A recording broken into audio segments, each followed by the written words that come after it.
नमस्कार। देश एक नई शुरुआत की संधि पे खड़ा है। 125 करोड़ से ज्यादा हिंदुस्तानियों के स्वाभिमान और संप्रभुता की प्रतीक भारतीय संसद बदलने जा रही है। आजादी के 75 साल बाद हम भारत के लोग संसद के लिए नए भवन को अपनाने जा रहे हैं। इस वक्त मैं जहां खड़ा हूं इसे रायसीना हिल्स कहते हैं। इसके दाहिने हिस्से को साउथ ब्लॉक, जहां प्रधानमंत्री बैठते हैं, देश का रक्षा मंत्रालय और देश का विदेश मंत्रालय। दूसरी तरफ नॉर्थ ब्लॉक कहते हैं, जहां देश के गृह मंत्री और वित्त मंत्री बैठते हैं। और मेरे ठीक पीछे आप राष्ट्रपति भवन देख रहे हैं और सामने के हिस्से में इंडिया गेट। यहाँ से बस कुछ मीटर की दूरी पर संसद भवन की पुरानी इमारत है। अंग्रेजों ने ये भवन ऊंचाई पर इस लिहाज से बनाए थे क्योंकि उन्हें ऐसा लगता था वो ऊंचे हैं और भारतीय नीचे। लेकिन अब इतिहास बदल चुका है। सत्ता के प्रतिष्ठान ऊंचाई से धरातल पर आ चुके हैं और हमारे ठीक पीछे आप देख सकते हैं संसद की नई भवन लगभग तैयार हो चुकी है।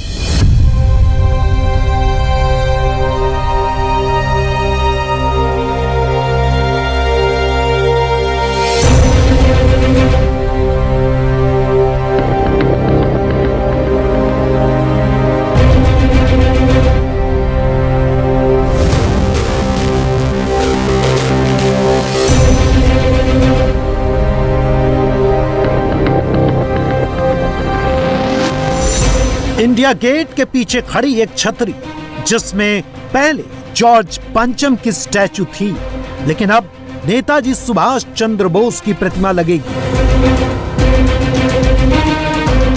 वहां से लेकर राष्ट्रपति भवन तक जो सड़क जाती है राजपथ कहलाती थी, क्योंकि उसका निर्माण भारत को गुलाम बनाने वाले ब्रिटेन के राजा जॉर्ज पंचम के स्वागत के लिए किया गया था। अब ये रास्ता और इसके इर्द गिर्द का लॉन कर्तव्य पथ कहलाएगा।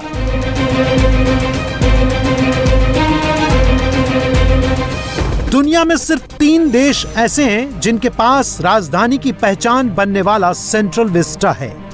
ये देश है फ्रांस, अमेरिका और भारत। तीनों देशों के सेंट्रल विस्टा आपके सामने हैं। ये संयोग नहीं कि तीनों देश नागरिकों के सम्मान और लोकतंत्र के रक्षक हैं, पूरी दुनिया को दिशा दिखा रहे हैं। लेकिन आजादी के 75 साल पूरे होने पर भी अपनी संप्रभुता का स्वदेशी चेहरा भारत के पास नहीं था। भारत अंग्रेजों के बनाए भवनों से पहचाना जाता है, लेकिन भारत के पास अपने गौरव का सिंगनाद करने वाला भवन नहीं था।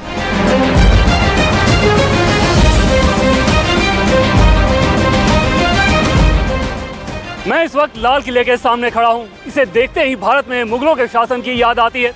पूरी दुनिया में इमारतें उसके शासकों का पता बताती है।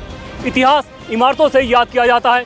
इसे दिल्ली के 1000 साल के इतिहास में गुलाम, खिलजी, तुगलक, सल्तनत, लोधी और मुगलों को उनके भवनों के मार्फत जाना जाता है। अब भारत को भी उसके भवन के मार्फत पहचाना जाएगा। सेंट्रल विस्टा उर्फ कर्तव्य पथ करीब 3.5 किलोमीटर लंबा इलाका है, जिस पर हम अब तक 26 जनवरी की परेड देखते आए हैं।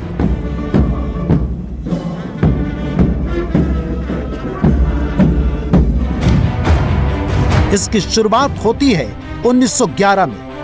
तब अंग्रेजों ने इसे अपने राजा और रानी के स्वागत के लिए बनवाया था। उस वक्त यहाँ पहाड़ियां हुआ करती थी। इसे बनाने वाले हाथी में चढ़कर इस जगह को देखने आए थे। वही तस्वीर आप अपने टीवी स्क्रीन पर देख रहे हैं। हाथी पर चढ़कर किए गए सर्वे के बाद इस इलाके के लिए जो नक्शा तैयार हुआ उसे भी आप देखिए। तब इस पूरे इलाके को बहुत अलग तरीके से प्लान किया गया था। अंग्रेजों का मानना था कि सेंट्रल विस्टा सीमित इमारतें और ऑफिस हों। निर्माण का काम शुरू हुआ और 1930 आते आते योजना का छोटा हिस्सा ही तैयार हो सका और सेंट्रल विस्टा का प्लान अधूरा रह गया।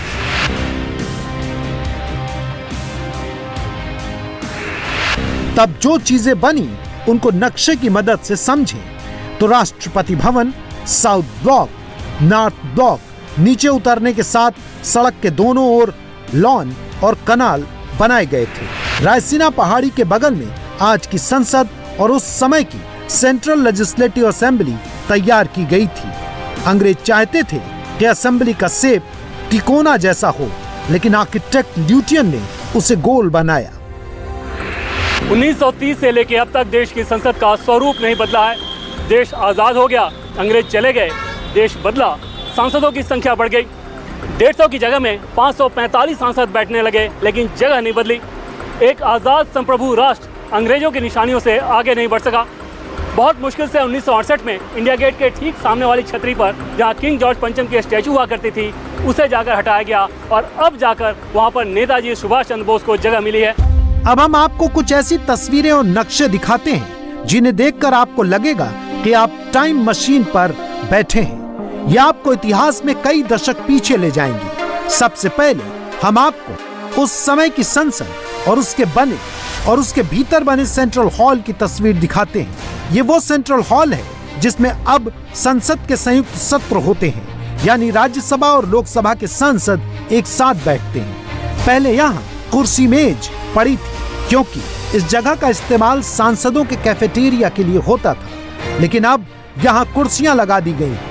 यहाँ से बाहर निकले तो आपको उस समय की एक हवाई तस्वीर दिखाते हैं जिसमें करीब 90 साल पहले की दिल्ली समझ में आएगी। यह आज के कर्तव्य पथ और उस समय के राजपथ के इर्द गिर्द का इलाका है।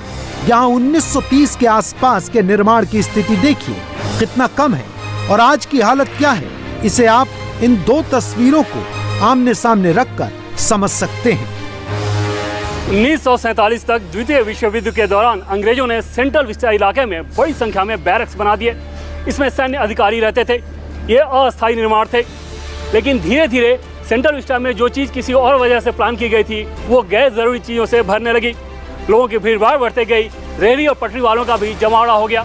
समय के साथ साथ सेंट्रल विस्टा एवेन्यू एक बड़े पब्लिक प्लेस के तौर पर तब्दील हो गया। दिल्ली के रहने वाले लोगों या फिर दिल्ली आने वाले पर्यटक बीए चौक के लॉन से लेकर सामने इंडिया गेट तक के लॉन में भारी भीड़ इकट्ठा होने लगी और इस भीड़ को कोल्ड ड्रिंक्स, पानी, चिप्स, मुरमुरे वगैरह सप्लाई करने के लिए दुकानदारों की फौज इकट्ठा हो गई। इससे गंदगी यहाँ पे बढ़ने लगी। आतंकवाद की चुनौती का सामना करने के लिए अस्थायी पुलिस चौकी बना दिए गए। हर साल 26 जनवरी को यहाँ पर परेड होता है। उस परेड के रिहर्सल और उसकी पूरी तैयारी के लिए ज़बरदस्त खुदाई का काम चलता था और परेड के दौरान हो या फिर रिहर्सल के दौरान यहाँ पे भारी भीड़ इकट्ठा होती थी। इन सारी वजहों से देश की राजधानी का सत्ता का मुख्य चेहरा बिगड़ते गया।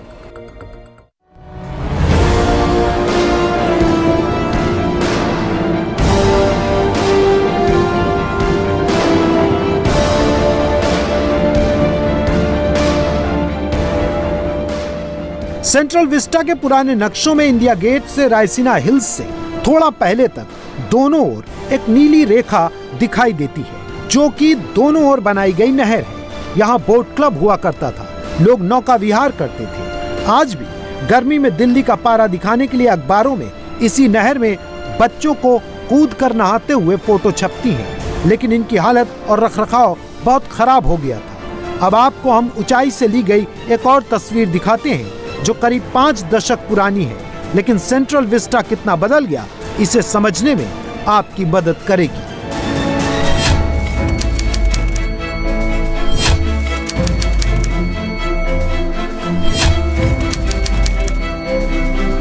सेंट्रल विस्टा में अगर बारिश के दिनों में आए तो जगह जगह जामुन खाने को मिलते हैं। गर्मी के दिनों में बड़े पेड़ों की छाव। जब संसद भवन की नई इमारत और सेंट्रल विस्टा बनाने का काम शुरू हुआ तो इन बड़े पेड़ों को बचाना एक बहुत बड़ी जरूरत थी, क्योंकि समय के साथ ये तैयार हुए थे। तकनीकी तौर पे इन्हें ट्रांसफर किया गया और नई जगह पे शिफ्ट करके वापस पुरानी जगह पे लाया गया। लेकिन नई संसद भवन को बनाने की जरूरत और चुनौतियों की कहानी बहुत दिलचस्प है। 2026 तक संसद में सांसदों की संख्या नहीं बढ़ाई जा सकती, जबकि जनसंख्या के अनुपात में सांसदों की संख्या बढ़ाने की जरूरत है। इसलिए भविष्य को ध्यान में रखकर जब नए संसद भवन के निर्माण का काम शुरू हुआ तो सब कुछ ठोक बजाकर किया जा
उपराष्ट्रपति के लिए सरकारी घर भी बनाया जाना है।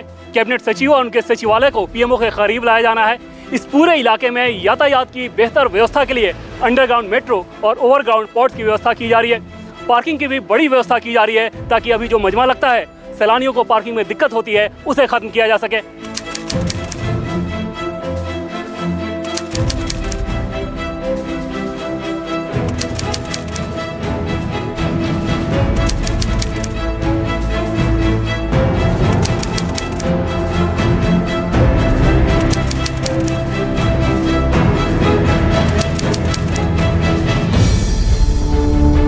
सांसदों को नई संसद मिल रही है और कार्यपालिका को न्यू एज मंत्रालयों के भवन सिस्टम को पास लाया गया है, जिससे फैसले लेने में आसानी हो। और सबसे बड़ी बात यह है कि भारत की नई पहचान मजबूत हो, वक्त की जरूरत के मुताबिक कार्यशैली को प्रमोट किया जा सके।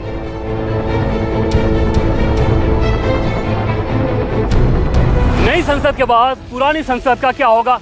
नई इमारतों के बनने के बाद पुरानी इमारतों का क्या होगा?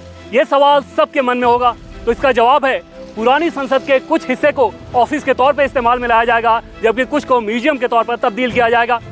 ये संदेश है इस बात का कि बदलाव को वक्त के साथ अपना लेने से ही विकास संभव है। अब भारत की पहचान सेंट्रल विस्टा से नहीं बल्कि कर्तव्य पथ से होगी। आजादी के 75 साल बाद ही सही भारत की अपनी स्वदेशी पहचान होगी। इंडिया टीवी हर वक्त हर जगह डाउनलोड करने के लिए सर्च करें India TV news Google play store या ऐप स्टोर पर।